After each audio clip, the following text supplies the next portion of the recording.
welcome back to my channel. Today we are going to make Italian beef sandwiches, and I do that in the crock pot. You're going to need 2 chuck roasts. They're better because of the fat content. I'm doing 2 chuck roasts. The recipe will only call for just 1. And then you'll need these little dressing packets. You're supposed to use 3 of these. You could do Italian or zesty Italian, either one. So we're going to put 3 of these in here. A cup of water. And you're going to need a jar of banana peppers and the juice. I just get the hot ones because that's my favorite, but you don't have to get the hot. You can get them all. Kind of just stir this around a little bit. You're going to cook this on high anywhere from 4 to 6 hours.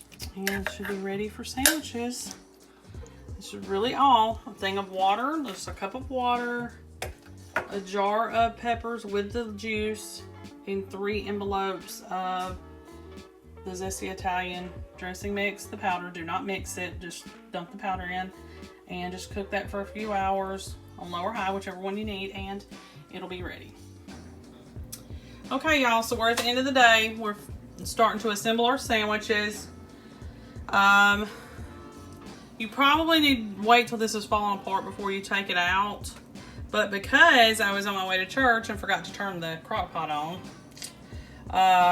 it wasn't falling apart like I needed for it to be, which is fine. You just have to go in with your extra big butcher knife or chef's knife or chopping knife, and just slice them up. So I'm going to show you how I assemble. So we got some hoagie rolls, and you can usually use anything. I also have a big old French bread looking thing, you know, whatever. You can put them on anything, really. Went ahead and toasted them. Some people in the family like them toasted, some don't. So went ahead and toasted it. And then assembly is just, for the kids, I don't pile it on with a lot of meat, but just put that on there. Put a few smaller pieces on there, just to give them just about a layer. Okay. And then you have your juice and everything from the roast itself. It's got all the peppers in it. So I take and put the peppers here. Okay. And then let me grab another spoon. And then I take the little bit of the juice and I just put it in that top little part of the bread, just a little bit. And right before I throw it in the microwave or the broiler, either one, place some provolone cheese on it, melt it, and then it's ready to serve. This is sausage mac and cheese. It's made with smoked sausage. So you need to first get your smoked sausage and slice it, and go ahead and brown it a little bit in the skillet. It would probably be best. You do not have to do that though, but I think it'll be better if you do.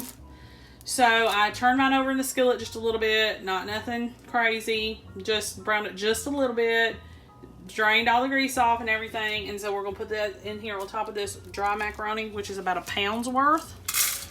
And the sausage is about 2 pounds worth.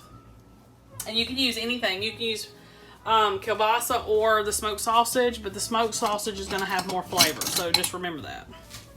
Okay. And I've already lined my crock pot. We already got that going. So now we need 2 cans of Rotel. And it can be generic. And it can be whatever heat you like. Mild, original, spicy, whichever. 3 cups of heavy cream. And you can substitute that for different types of milk, I guess. It may not make it as creamy though. So just keep that in mind.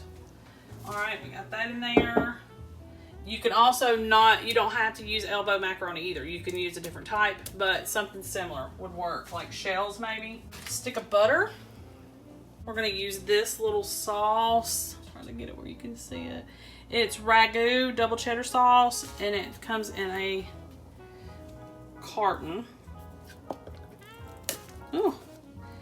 And it's a lot like Velveeta cheese sauce or any kind of cheese sauce like that.